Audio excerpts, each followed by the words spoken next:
Hey guys, welcome to Art 2. If you're new to the channel, this channel is about helping you sell your art online through print on demand. And in today's video, I'm talking about Canva. I use Canva a lot for a lot of the print on demand projects that I create. And I haven't really spoke about it on this channel much, but it is a program that's worth looking into and seeing if it can fit your print on demand needs. Now, this is not a paid sponsorship. I'm just talking about Canva because I do actually use the program. And over Christmas, I made a whole bunch of sales from a project that I created in Canvas. I had an idea and I didn't have any other programs with me. I just had my laptop with the ability to log on to Canva, and I quickly created this mock-up of this design that I wanted to create, and I soon uploaded it to Redbubble, and over Christmas that design took off and it sold a lot. So having that ability to go into that program and create something really cool in a few minutes and seeing it sell on a platform like Redbubble over Christmas, it made me think that maybe I should share that with you guys and let you know that Canva is a worthy program to invest in if you buy the Pro subscription, or you can try it for free. There is a link in the description box below if you'd like to use Canva. But with Canva, one of the nice things is that they have ready-made templates. So not only can you make print-on-demand items, but you can make all sorts of things from posters, t-shirts, to actual videos and other projects that you can work on. So Canva is one of the most used programs, I would say, here for me because I create print on demand with it. I also use it for these videos that I create on YouTube. I use it for other projects that I'm involved with, and it has so many features, and I keep discovering new things that I can do with Canva. But when it comes to t-shirts, for example, one of the nice things is that you can create a design in Canva. You have a whole bunch of elements and typography, and you can save it as a transparent PNG. That means that that design will look great on almost any product that you upload to, and you can also increase the pixel size to make it the best pixel size quality available for certain products. So when you download your file from Canva, you can upload that file as a PNG to most print-on-demand sites. I haven't had any issues uploading that PNG format from Canva to the platforms that I use. If you do see something happening on the platform that you're using that it's not taking that file format, just let me know. I'd like to find out more about what you're doing. So I upload files from Canva to most of the print-on-demand platforms without doing any other editing on any other program. It's basically created in Canva, uploaded to the different platforms that I use, and there you go. You have a quick and easy way to create a project.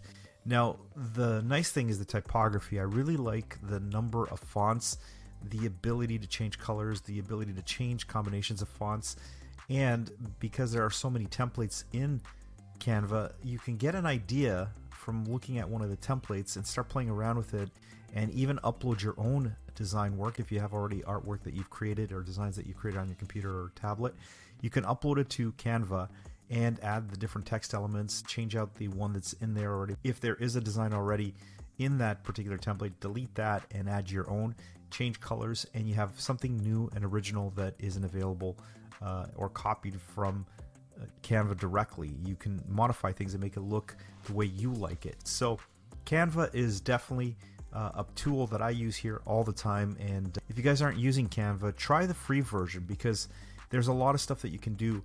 I think one of the things that I couldn't do when I had the free version was the transparency feature. I had to pay for Pro to unlock that feature, but if you're okay with downloading the file, for example, for stickers and stuff, and you don't mind having like a white background or whatever background you want to have, and then it'll cut around that design. There are also programs that you can get free to remove backgrounds and things like that. There are other programs that you can maybe take those files and upload to. If you don't want to pay for Pro, but you create a design in Canva, you can always take that file and play around with it in different editing software. There's a lot of free ones out there that you can play with and maybe do something on that end to make it transparent. But I just found that it's simple and easy. I pay my money for Canva Pro, and I have access to all these features that I can use and create different things with that I'm really impressed by the quickness of coming up with an idea and going into Canva, especially when it's typography work. If you're creating your own designs, then maybe it takes a little bit more effort because you have to create that in a separate program, then upload it to Canva, play around with it in there, and then download it again so that you have the master copy. It depends on what you're doing. So if you want to try Canva, try the free version, try typography, create a few catchy phrases, upload them to some t-shirts, see what happens. There's a lot of different design elements that you can play with in Canva. Now, the only thing I would say is if you are using Canva and you're using some of the elements or graphics that are part of Canva, just make sure that you know what the copyright issues are with those designs, because it's not very clear on the website if you can use Canva for commercial purposes. So you just want to make sure that you know if you're using a certain image or if you're using a certain element in the program that you can put it on commercial products and sell multiple copies of something that you created with Canva. I know that they haven't really been going after people for that. If you modify it enough and you're just using the typography, then you can get away with it, and I don't think anybody's going to come around bothering you that you took something from Canva and are using it in a commercial purpose. But if you do use some of the clip art in Canva and it's identifiable, or a lot of people are using the same design, it might distract and not give you the number of sales that you would like if people are seeing that design continuously being used on other products.